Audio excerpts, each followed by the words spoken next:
Homework 14, Rational Functions, Video 4.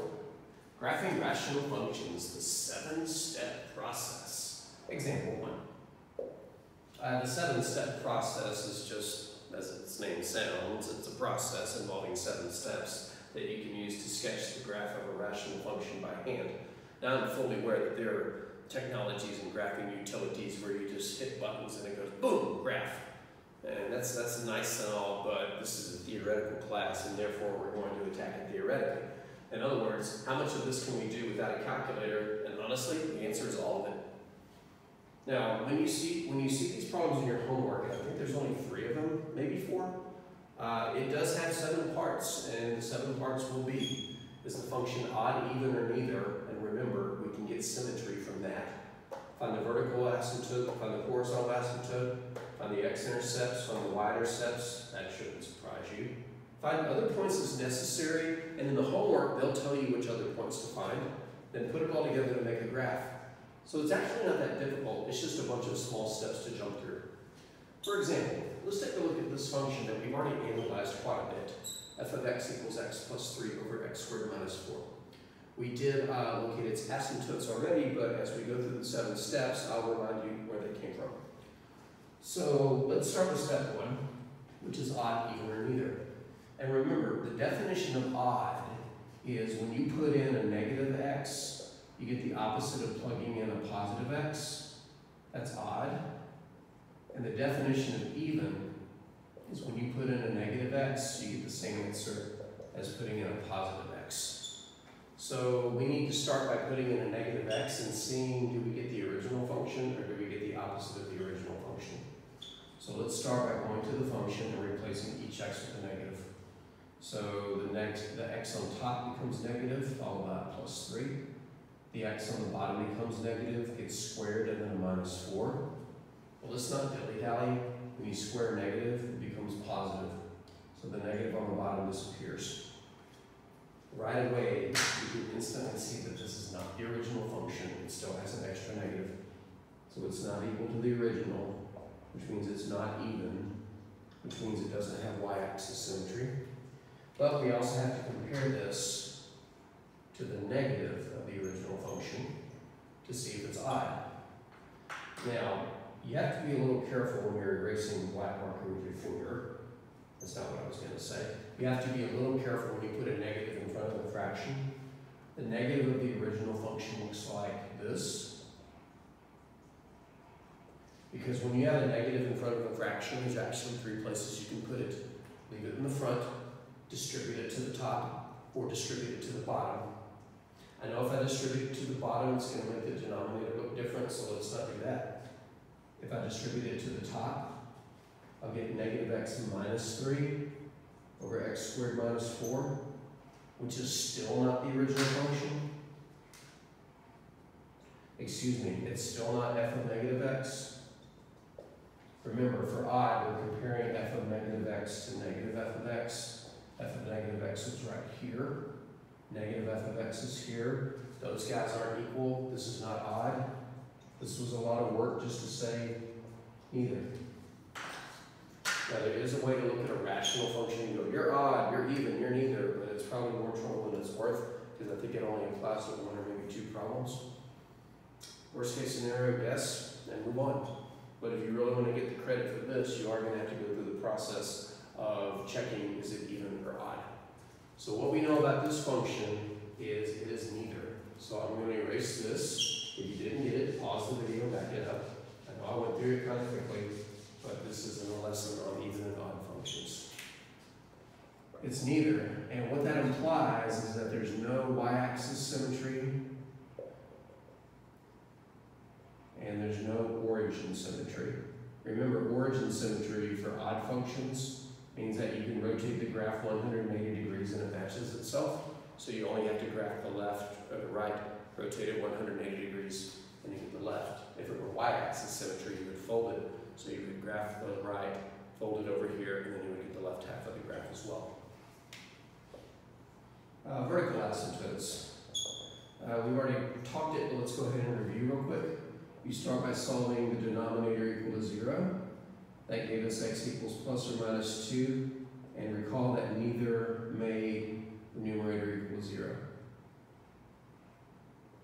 by the way, in your homework and the graphing problems, you won't have one where you actually have to go, there's a hole in the graph, so I'm not going to worry about sketching that. So that means that I can do this. Let's go ahead and start sketching the graph. When I say there's a vertical asymptote at 2 and -2, that means if you go over to 2 on the x-axis, you can drop an imaginary vertical line, and if I go to -2 on the x-axis, you can drop another imaginary vertical line. Our graph, when it approaches these lines from either side, will either have to go up or down. Hopefully we'll have evidence that tells us which. For step 3, we look at the horizontal asymptotes. And although we did it in the last video, just as a reminder, the numerator degree was less than the denominator degree, which meant that there was no horizontal asymptote. Excuse me, that's not what that meant. That meant that the horizontal asymptote is y equals 0, just a fancy name for the x-axis. So I can draw a dotted line on the x-axis. Now before we go any further, let me kind of explain what's going to happen here. If there were no vertical asymptotes, this graph would just go left to right and mind its own business. But these vertical asymptotes kind of cut the graph into pieces. Because there's a vertical asymptote here, we will have a piece of the graph to the left of it. Because of these 2 vertical asymptotes, there will be a piece of the graph in between. And because of the rightmost vertical asymptote, there will be a piece of the graph to the right. So I'm expecting some chunk of graph to the left, some chunk of graph in the middle, some chunk of graph on the right. Now if you're wondering, can you cross a horizontal asymptote? Yes, because a horizontal asymptote's role is to dictate what happens at the ends. It says nothing about what happens in the middle, as you'll see here in a moment. Alright, let's find our intercepts. I know I wrote x-intercept first. Now let's go and do the x-intercept. Remember that the protocol for the x-intercept is to solve the function equal to 0? But think about it. This function is a fraction, and the only way a fraction can equal to 0 is if the top is equal to 0. So really, we just have to focus on solving the top equal to 0. So if we put x plus 3 equal to 0, we get x equals -3, which means there is an x-intercept at -3. Put a dot at -3 on the x-axis, right on the horizontal asymptote. But that's okay. Horizontal asymptotes Horizontal asymptotes dictate what happens way to the left and way to the right. It has nothing to say about what happens in the middle. The y-intercept is the same as it was before. We simply put in 0. Assuming that there's not a vertical asymptote at 0, which there isn't. If we put in 0, we get 3 on the top, we get -4 on the bottom. So our y-intercept is at -3/4. So -1's about there, so -3/4 long form is about here. Alright, don't have a whole lot to go on. Gee, I wish we had some more points. Hey, that's where 6 comes into play. If you were doing this at random, you would have to generate your own points. In the homework, however, it will tell you what points to use. And when I say what points to use, they'll give you a table of values that you have to complete. So you won't have to worry about where do these x's come from. But if I wanted to make some other points, let's choose wisely. The best way to choose random x's at your own is to pick between and around the x's that you already know things about. Which x's do I already know things about? I know what happens at -3 is an intercept. I know what happens at -2 is a vertical asymptote. I know what happens at x equals 0, there's a y-intercept. And I know what happens at x equals 2, there's a vertical asymptote. So I need to pick some numbers between and around the x values that I already know about. For example, what happens on the left side of -3? I don't know. Let me pick a number to the left of -3, like -4. What happens between -3 and -2? I don't know. Let me pick a number between them. Yay, a decimal. Let's pick a -2.5. What happens between -2 and 1? I'm sorry, -2 and 0? I don't know. Let me pick a number between -2 and 0, like -1. What happens between 0 and 2? I don't know. Let me pick a number between 0 and 2. How about 1? Now what happens to the right of 2? I don't know. Let me pick a number to the right of 2. Let's say 3. Again, I selected these numbers by picking x values between and around the x values that I already know things about. I know what happens at -3, at -2, at x equals 0, and at x equals 2. Then we just got to cram these numbers in and see what comes out. For example, if we put in -4, on the top we get -4 plus 3 is -1. On the bottom we get -4 squared minus 4, which is 16 minus 4, which is 12. -1/12 is about -0.08, a very small negative number. So that means back here at -4, I have to go down just slightly below the x-axis. So back -4 and down just a little bit. But the important thing is it's below the x-axis. Okay? Now let's see what happens when we plug in -2.5. This one's going to take a little bit more work. On the top I get +0.5. On the bottom, 2.5 squared is 6.25. 6.25 minus 4 is 2.25. And so whatever 0.5 divided by 2.25 is, calculator time, 0.2 repeating, so we'll just say 0.2 approximately. And I should say approximately, these are decimal approximations. So that means when I go backwards 2.5, I go up just a little. So there's a point right about there. Okay. Let's put in -1. And again, I expect you to take your time as you're processing these values. I'm doing it quickly because we're just plugging numbers in. -1 on top will give me 2. -1 on the bottom will give me -3. So when I go back 1, I go down 2/3. So back 1 down 2/3 is about there. Okay. Where's my y-intercept?